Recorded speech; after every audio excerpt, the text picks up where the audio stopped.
proselytize or apostatize.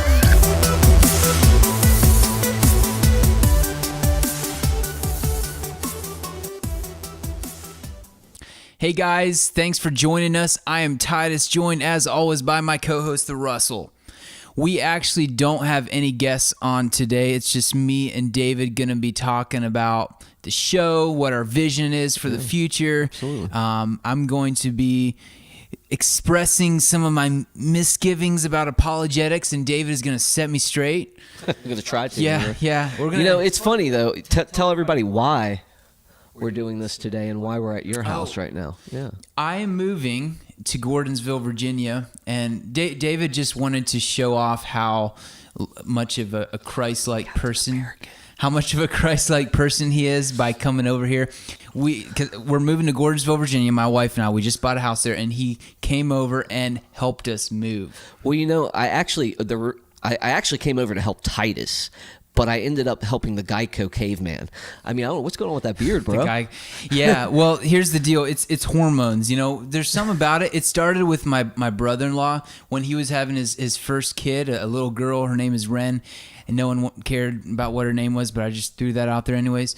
All right. He let his beard grow for like the last 6 months of the pregnancy, and for some reason, you know, a couple months back, I just started feeling this urge to just stop cutting my hair, just stop trimming my beard. There's something about the male hormones that when that firstborn is about to come into the universe, man, you just gotta kind of let the shag come. So I've made a commitment. Right. I made a real commitment to just let the beard grow. Well, the shag's definitely there, bro. It is there. It's definitely there. There's might be some. You can't see it too well on the camera, but there might be some small. You should definitely try out for the Geico commercials. I heard on another podcast that they did testing on dogs' hair and the beard hair of men with very long beards, and the beards were dirtier.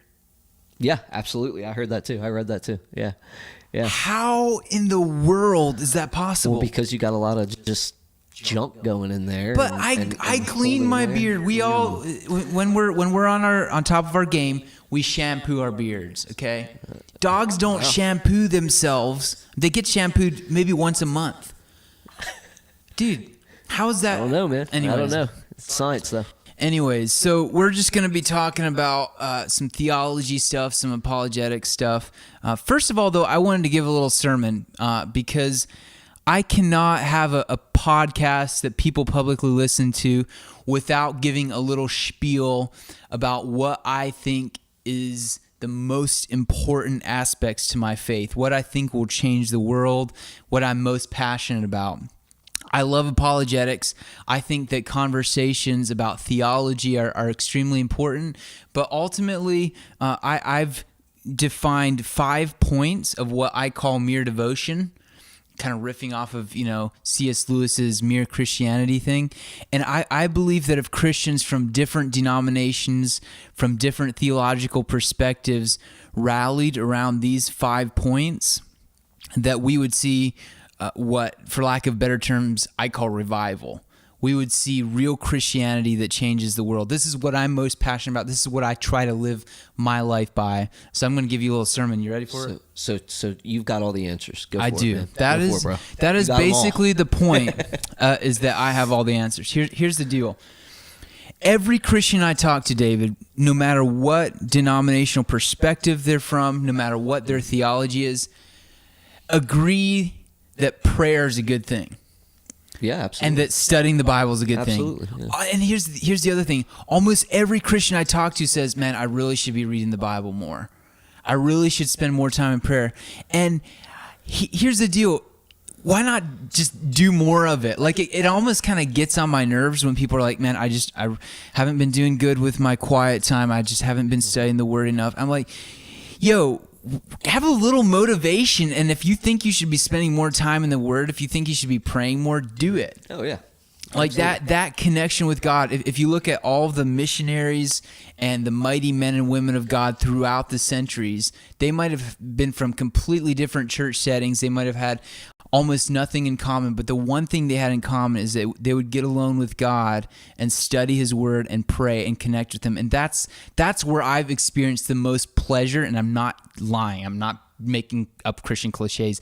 That's where I've experienced the most pleasure and joy in any other experience, religious or non-religious, is when I'm alone with God and I feel that connection.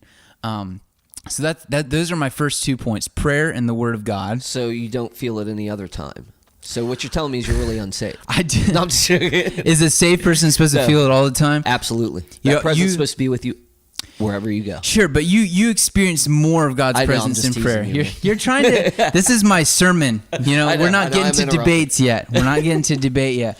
The other thing is holiness, right? So this idea that when you connect with God in a powerful way, that He will transform you to actually live in victory over sin.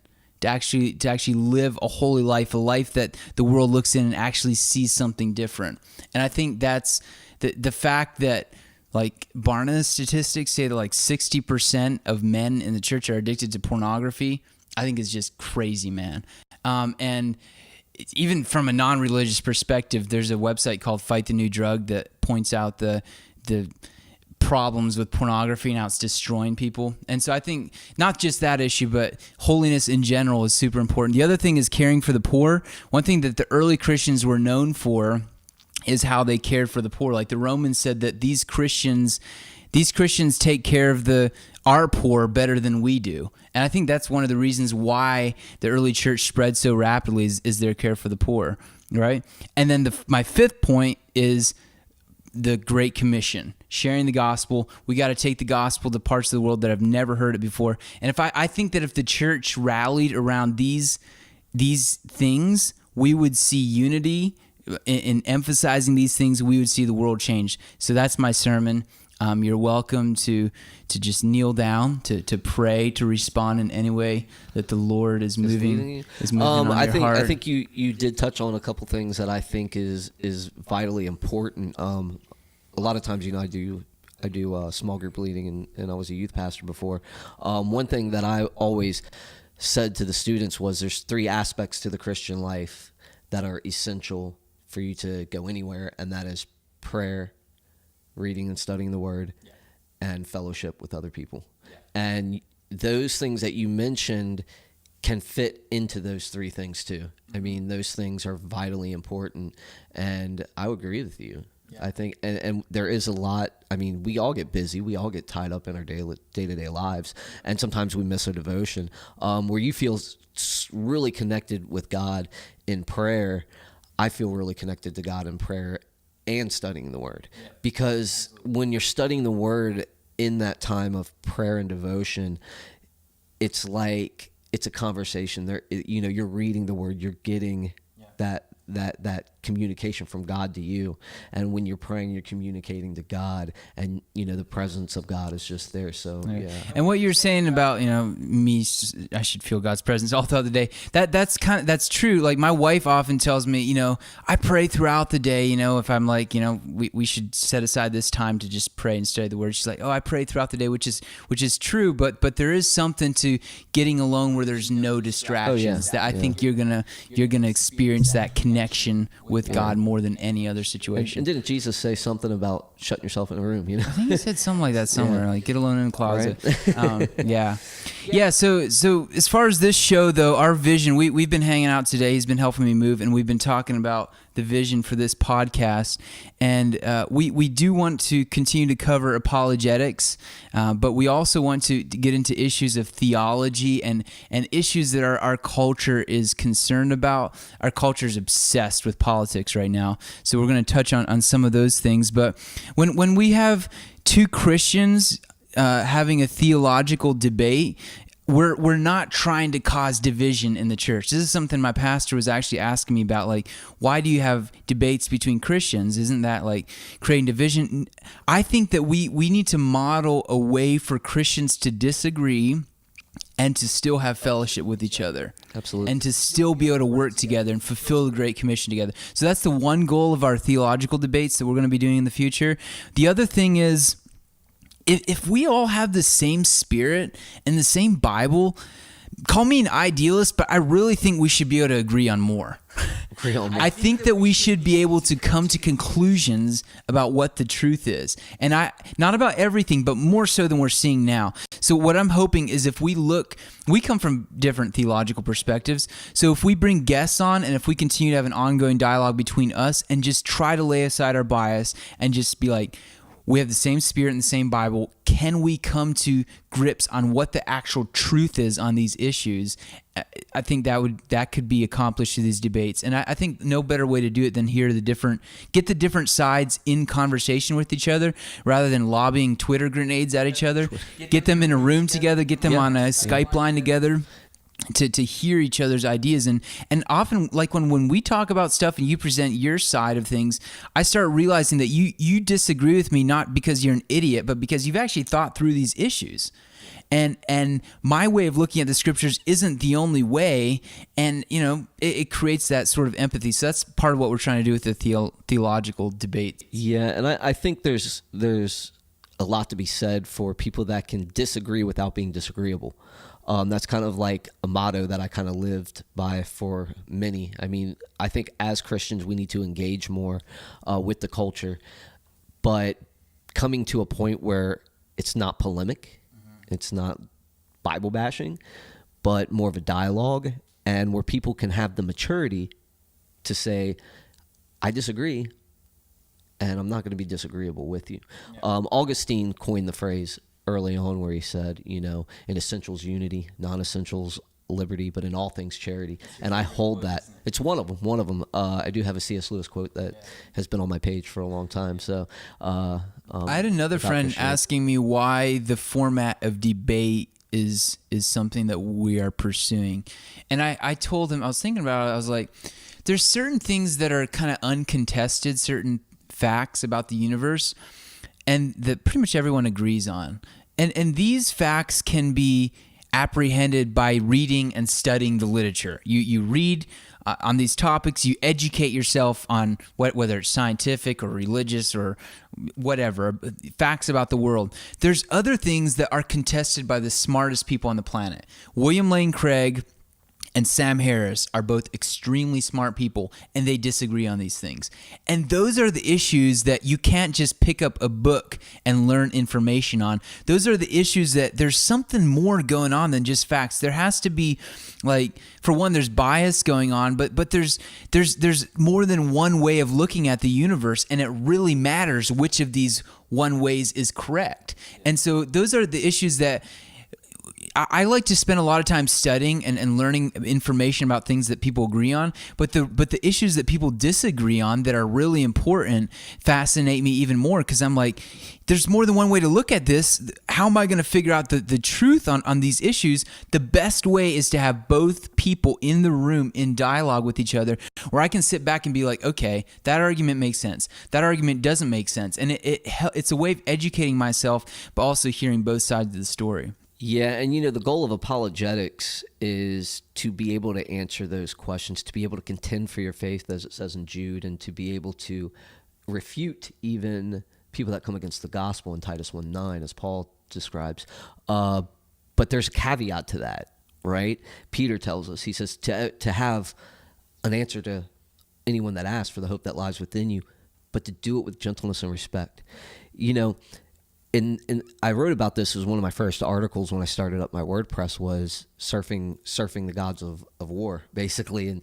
And it was basically a stab at saying, in today's society, we have a lot of false teaching that's out there, and a lot of different gods that are popping up, idols that are popping up through it. And even among Christianity, the freedom of religion has been a double-edged sword for us, because you can have a preacher that goes out in the backyard, starts a congregation, and never studied really before in his life, is just preaching. Yeah. And there are things like that all are megachurch pastors. Well, not all of them, but some of them. But there's something to be said with those traditions grabbing hold of people, and next thing you know, they think they're quoting a Bible verse, but it's not ever in the Bible, and it goes on for years because that's what their grandmother taught them because pastor said, and that's not a healthy way to view scripture.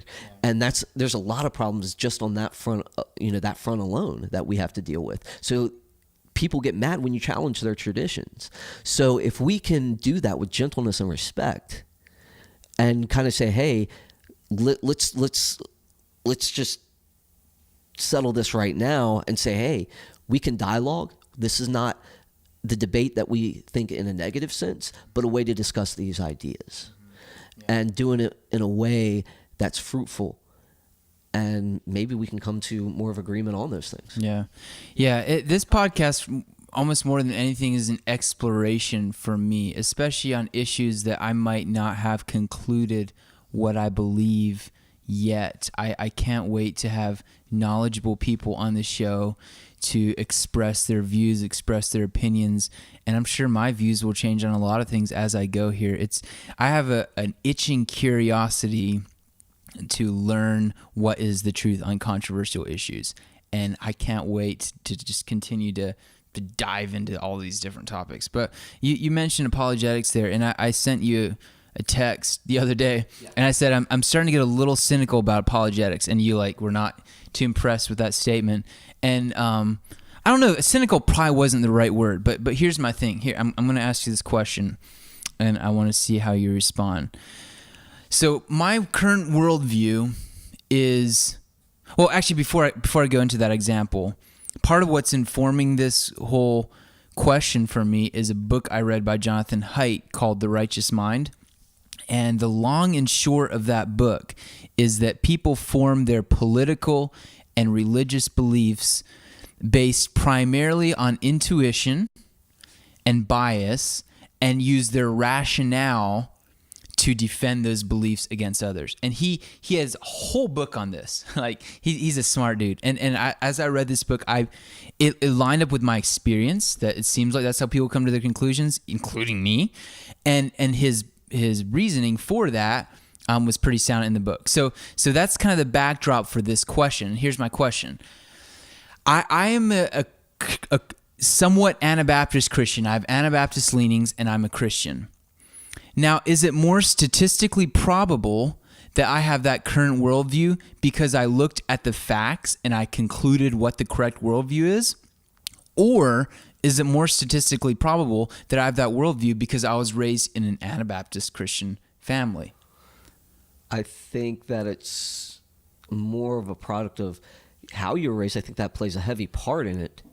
So I would say that a lot of your biases and stuff come from that. But whether that's true or not is based off facts. Yeah. So I mean, for me, I was a Christian, so my bias was Christianity. Mm-hmm. But when I got into a debate one time, and I don't know if you know this, but I may have told you this before, but our family is very debate oriented. My dad taught me to debate when I was young, right? Mm-hmm. So we would debate on everything. So, but the thing is that when you come to the facts, are you willing to change? My cousin really wrecked my faith early on. Okay, he didn't wreck it. He had me question it, right?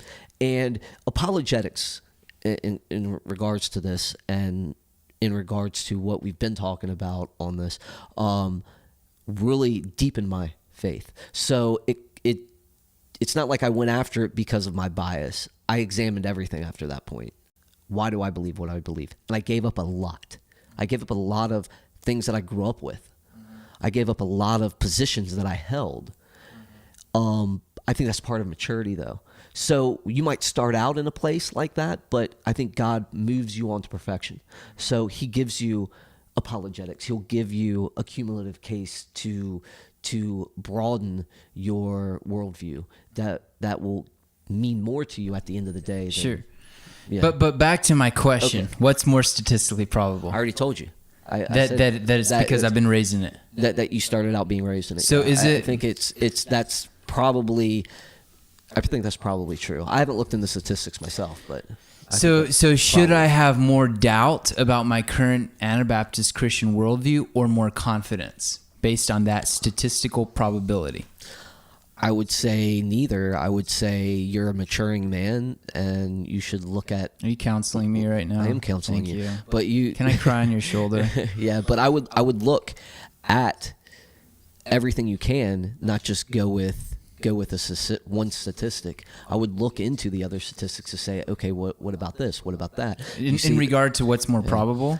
I want to say no. I want no about confidence, about you having confidence. So you're saying look at different worldviews. I would say look into your Anabaptist leanings. Of course, you want that to change. No, I don't. But seriously, look into it all. Sure. You know what I mean? Broaden your horizons. Probably the fact that I'm doing this podcast and that I'm actually worried about that question means that I'm taking the right steps about my bias, right? If I'm I think so. I think so. What else can you do? Sean McDowell had a crisis of faith, and when he went to his dad about it, he was scared, right? But he went. He's like, "Dad, I don't know if this is real, right?" And his dad was like, "That's good. I want you to find out for yourself." And of course, I don't want to butcher that, so I just kind of reference it. But the same with me, when I got to a realization that said, "Wow, I need to know why I believe what I believe, and I need to know it." And and I don't even say that it was a process of just looking at the evidence, but it was a process that deepened my faith. It got me to hunger for truth. And if it's making you hunger for truth, I would say you're definitely on the right path. Yeah. Okay. So I had a thought and it just left my mind. Escaped you. It just escaped my mind. So the cat's out of the bag. Yeah, we were discussing the phrase "the cat's out of the bag" earlier today. Yeah. That definitely doesn't tie into this. Okay. So one of the issues that we disagree on is politics. Okay. You are a constitutional conservative. I lean that way, yes, absolutely. And you believe that you get those views from the Bible, correct? Yeah, absolutely, yeah. Okay. And I do not think that you can have a secular country based on the Bible. Okay. I think that if you look at the teachings of Jesus, you cannot map those onto a civic government. So my question to you is and give me specific examples here, like hardcore examples. What things about the Constitution and the government of the United States of America coincide with the teachings in the Bible? Well, if you look at Michael Novak and I can't remember the other guy's name. He was a newer scholar, had said the founders of this country, their original thoughts and stuff were when they examined hundreds of documents, from pamphlets to newspapers to the Federalist Papers to their memoirs, they said that the most book quoted was the Bible. And the reason is that many of these founders believed that, like you said, about, a civic government, you can't have, Christianity be on a civic, or the teachings of Jesus be on the civic government. They believed in like a lot less government so people could live out their lives freely. So as far as them quoting the Bible, the reason they quoted the Bible so much is because they thought that was a basis for our country. They even set up the three branches of government as a reflection of God's nature, which is the lawgiver was reflective of the legislature. So you also had the executive, which was more the protector, and then you have the judicial was the judge, right? So God is being a judge, a lawgiver, and a protector. So they kind of did that, and it's funny because they said the reason we need government at all is because of the nature of man. They were scared of the nature of man because of its fallen nature, so they said we need to be ruled by law. So we do need a nation of laws. So their precepts and their morals were obviously of the Christian ethics. So they said, God set these moral standards. So, we believe these are law. And just like we do today, we have we use the Bible, right, to get our theology. And then, like you read The Righteous Mind, other people that enhance your ideas of how reality is and so forth. Well, they did the same thing. They did it with John Locke and England's.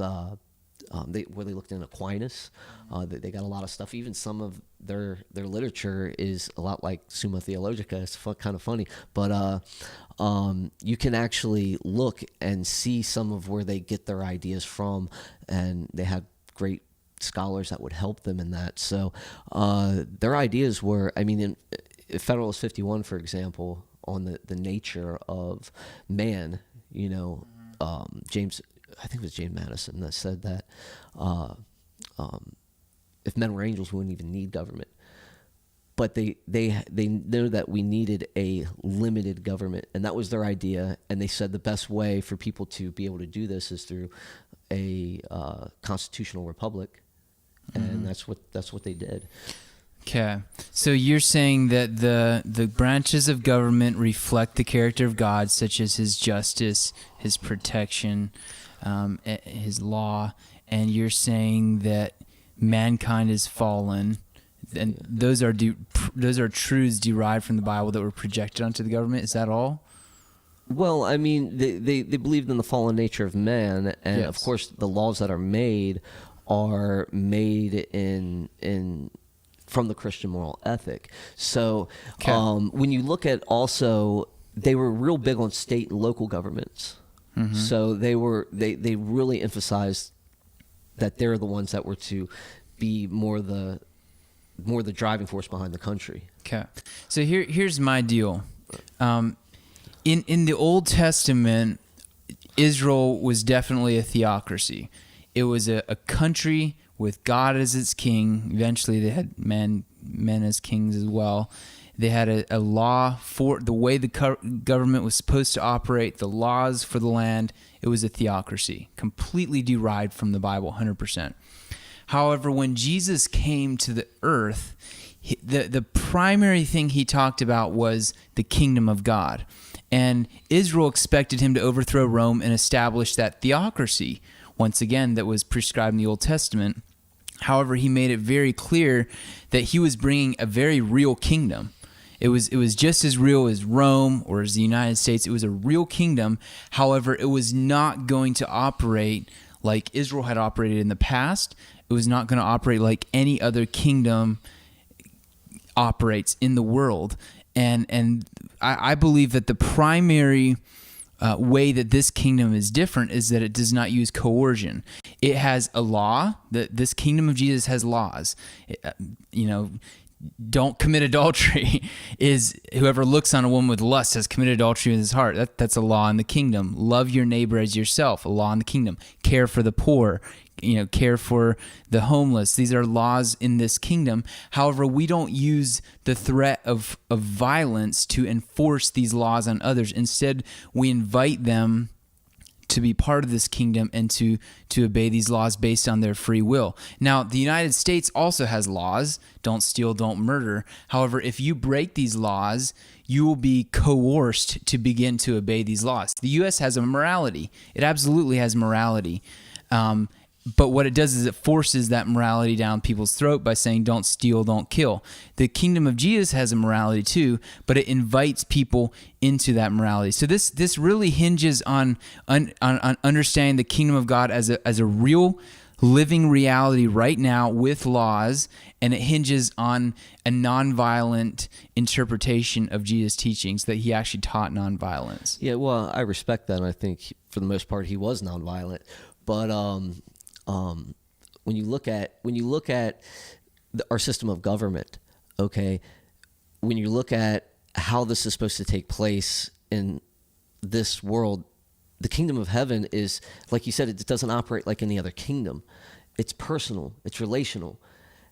Well, that's fine, but there's also an aspect of civil government that is part of this world, because we're still in a fallen world, and that's what we're talking about here too, as well, is we're not arguing whether the kingdom of God is something that's coming through this government or whatever. What I'm saying is that the Constitution is the other side of the coin. It's the ordinance that Paul talks about in Romans 13:1. Or, how all governments are on Christ's shoulders, and we're to steward over this planet and to rule it, right? So in essence, they created a system where the least the least, what was it? Coercion is good. You know, they wanted people to live and govern themselves. They said that this country could only operate if people were moral and religious. I mean, that was straight directed from one of our founders' memoirs. Yeah. Also, the reason we say there has to be justice is because there has to be justice. That's part of God's nature too. God is just. Sure. Okay, so we have to enact rules to govern the chaos. If you had no law, no order, there would be chaos. And I'm not in a fallen world. I'm not contending that. I agree 100% that the government is necessary. Romans clearly states that God institutes this earthly government. What I'm saying is that based on the passage, the chapter right before Romans 13, Christians are not supposed to be part of the world's government. And here's why. You know, in the original Greek, obviously, there's no chapter divisions. So Paul says, "Dearly beloved, do not avenge yourselves." Mm-hmm. He goes on in the next chapter to talk about the government, and he says he uses the same word. The minister in the government is an avenger, inflicting God's wrath on those who do not believe. And he talks about them in third person. So if he gives a follower of a Jesus who is obeying laws as part of the kingdom of Jesus, specific instructions, and then says that there's a specific duty for someone in the kingdom of this world, and the exact opposite of what he told the follower of Jesus to do, it seems like the most logical way to exegete the text to say that a Christian should not be part of that worldly system. It also seems to make sense of the fact that Jesus came proclaiming the kingdom of God and saying that he's the king and he needs the full allegiance of his subjects, and that this was actually deemed like a political threat to Rome at the time, because he's calling people out of the kingdoms of this world into the kingdom of the light that doesn't coerce but invites. That's good. That's good interpretation. Did I convince you? You convinced me, man. No, I'm just joking. Yeah, I mean, there's obviously several ways to read that passage, and there's several ways people have read that passage and interpreted that passage, and I respect yours on that. I mean, I just simply disagree on it. We're going to run into a lot of time to go into the reasons why, but I was just basing it off of the order of, you know, why we have to have laws. Oh, sure, we do. Like we that. have to have it. And that's I agree. that's what I was focusing on. Sure. Now, do I think Christians can partake in that? I believe that the founders believed that they could, and they had their arguments, and you know the arguments. We don't have to rehash every single bit of it, and I respect your view on that. But they're there for a reason. They believe that the more Christians got involved in everyday life and in politics and stuff like that, that it would make the world a better place. And they tried to set up, like I said, a constitution due to the fallen nature of man, and to govern us until that to heaven reaches earth again. You know. Yeah. So, but that's what they went for. Yeah. And that's what they were going for. So, Cool. and that's why my political leanings lean more towards that, is because I kind of follow that tradition a little bit more, and I get excited about it. So Yeah. I told you I'd stick to the 3 rules and not get all passionate about it. We were talking about this today as we were moving, and David was getting so fired up that I was like, if we're going to talk about this on the air, I came with 3 little rules about how you're supposed to stay calm, and you've done very well. You haven't thrown any punches like you were today. Like if you see any bruises, that's what was going on earlier today. He was getting violent with me, and I turned the other cheek, and here we are. Yep. Anyways, we got to wrap this up. We have some great episodes coming up in the future. We have a hero of ours. Both of us have been listening to Justin Brierley's show, Unbelievable, for a long time. It's a very similar show to this. He's been doing it for 10 years, and he actually wrote a book about it that I just finished listening to, called Unbelievable: Why After 10 Years of Talking to Atheists, I'm Still Christian. And he has agreed to come on the show for an interview. And this is one of the most exciting things about doing this podcast, is that guys that I would otherwise never have been able to talk to are willing to come on the show for an interview, and I just can't wait about that. That's coming up later this month. Also, Barnabas Piper has agreed to come on the show. He is John Piper's son, also an author and a speaker. He's come on the show. He's agreed to come on the show to have a discussion with Drew Sokol, also a podcaster. I've just enjoyed his podcast called Room for Doubt. He also did a podcast called Hinge that was actually the #1 podcast in religion and spirituality. It was on top of the charts for a while. So these are podcasters that I've followed for a while. I've been listening to their audiobooks. I'm so excited to be able to have them. So stay tuned, everybody. We've got good material coming up in the future. Anything you want to say, David, as we sign off here? No, man. All right. Peace. All right.